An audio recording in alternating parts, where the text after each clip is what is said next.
भगवान कार्य कराने को आते हैं, जब कार्य निवृत्त हो जाता है तो भगवान वहां रुकते नहीं हैं, भगवान वहां से चले जाते हैं। भगवान इस सुख में नहीं आते, भगवान दुख में आते। सुख में भगवान परीक्षा लेते हैं।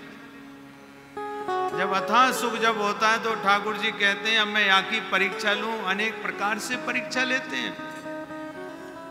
और सुख में भगवान जब परीक्षा लेते हैं, उसमें अगर आप पास हो गए तो दुख कभी आ नहीं सकता। भगवान ने कहा अब हम चलें। बोले ठीक है, आप जाना चाहते हो। बोले हम भी अपना परिवार देखें।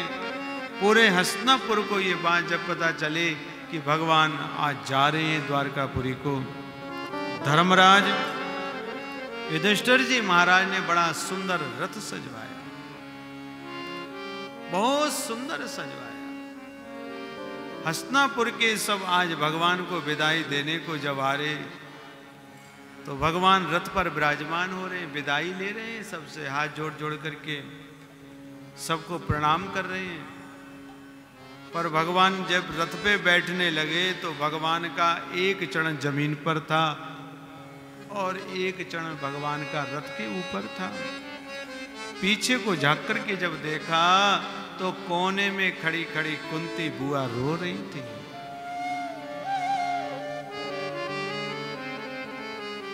कुंती बुआ रो रही थी। भगवान रथ पर नहीं बैठे।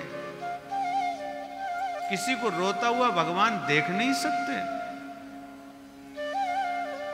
हंसते हुए भगवान छोड़ के जाते हैं, पर अगर कोई रोता है भगवान को बर्दाश्त नहीं होता, ठाकुर जी को बर्दाश्त नहीं होता।